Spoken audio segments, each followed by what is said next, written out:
There will be major spoilers for the Ahsoka series, so if you've not watched all of the episodes, I highly recommend you do so before continuing this video. The Ahsoka series tries to have its cake and eat it too.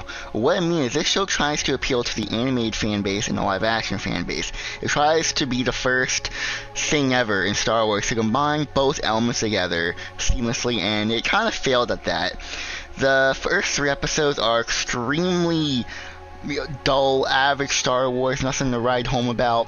It's fine, nothing negative, nothing positive. I mean, the 3rd episode is just strip filler, but that's besides the point, because the rest of the show, the other 5 episodes, from episode 4 to the finale, it was great. Now, if you're an animation fan who watched Clone Wars and Rebels, it's a good time.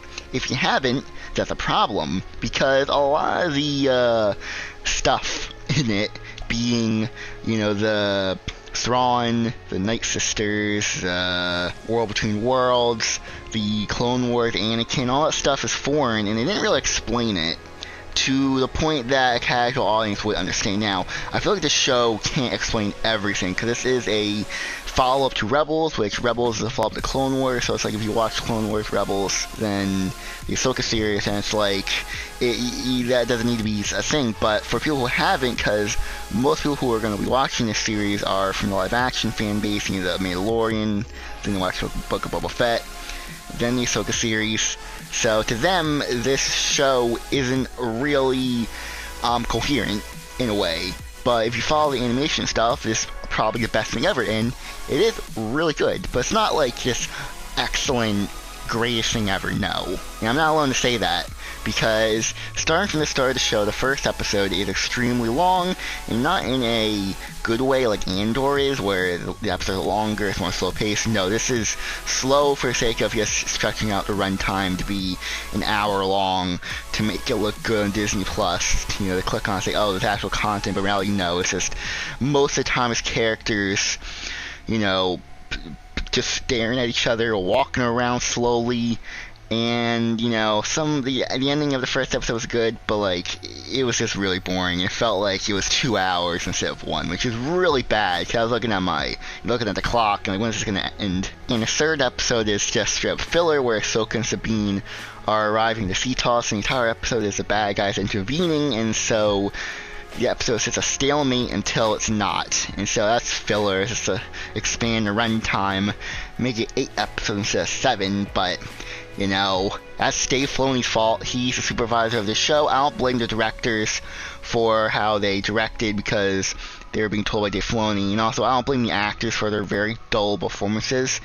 And that's not the actor's fault. Never blaming an actor for a bad performance. It's Dave Filoni's fault. He was the supervisor of this entire show. And speaking of the acting, for Ahsoka's sake, for her character arc, it makes sense, because all the stuff that she went throughout the Clone Wars and Rebels, for her to be like that until she meets with Anakin, or what we think is Anakin. It's weird in the World Between Worlds, or I think it is, and she changes, which is cool. That's great. But for the rest of the characters, besides Ezra and Huyang and Ezra get funnier as the show goes on. I don't know what happened. I guess the last couple of episodes they were like, let's make them funny, not make them bland like everyone else. Let's actually make them funny. But for Sabine and everyone else, they're just talking monotone voice, and it's like, my god, what happened to the energy in the Rebels and the Clone Wars show? What happened to that? I know the writers for those shows aren't working on this, but what the hell happened? It kind of shows that Dave Filoni isn't the mastermind like this saint everyone thinks he is, because I'm not thinking he is, but he is really good at creating, world building like George Lucas is good at doing. And so I do like Dave Filoni working on his own series, but I think he needs someone else to really hone in on his ideas, to really get the point across. Because the 2 greatest characters in the show are new to Star Wars, being Baylan Skoll and Shin Hati. Those 2 characters are great. They work together. They're like Qui-Gon, Obi-Wan, the Phantom Menace. Baylan Skoll is great. He's amazing.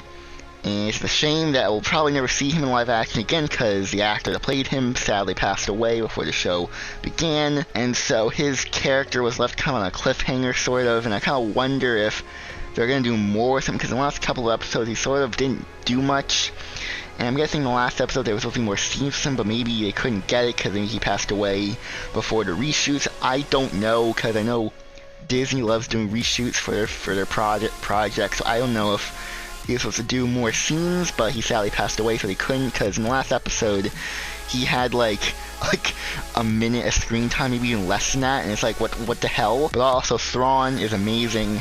I love seeing Thrawn the way he was in Rebels. He's probably, besides Bale and Skull, he is the best part of this series. You know, he's only in like 3 episodes. He makes his mark very well, and for the live action fan base, you know, the casual people who don't watch the animated stuff, it is a great introduction to the character, because you get to see his 4K, like I guess 4D chess playing skills. But I feel like the greatest misfire of this entire show is that the show doesn't feel authentic, doesn't feel organic when it comes to the main heroes. When it goes to Bale and Skull and Thrawn and the Night Sisters, like when it goes to villains, they have more organic story where the heroes don't. The heroes feel like they're just doing stuff from point A to point B.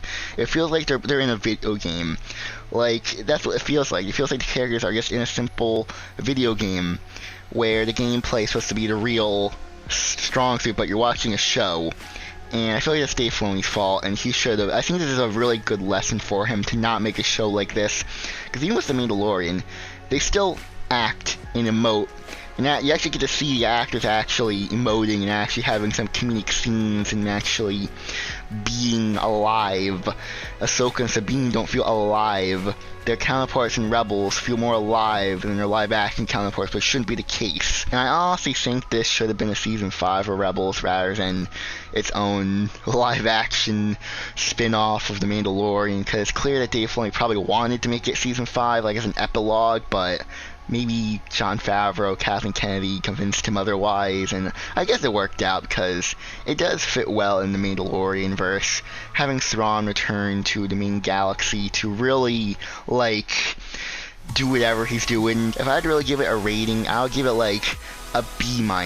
It's good, but it could have been way better, and I feel like with the direction that it took, it could have been better. So where do I put this in my rankings then? So the Ahsoka series goes above Season 1 of The Bad Batch, but below Jedi Fallen Order. I feel like this is a good place to put it, because I feel like with Ahsoka, it's good, but it's not really like a rewatchable series for me, or at least for the entire thing, because like I said, the first 3 episodes aren't anything too special, but the last half, like the rest of the show, is spectacular, and so I guess this does balance it out, because everything else above it has more good parts rather than like average parts, you could say. So I feel like this is a good place to put it. Do you agree or disagree with what I have to say? Because I know a lot of people have strong opinions on Ahsoka. I even heard complaints that the characters cross their arms way too much, but that's just a reference to animated stuff. But that's a real complaint, I kid you not. But that's not a complaint I have, because I think that's funny and laugh every time it happens. But like I said, I'm gonna go now, so goodbye everyone.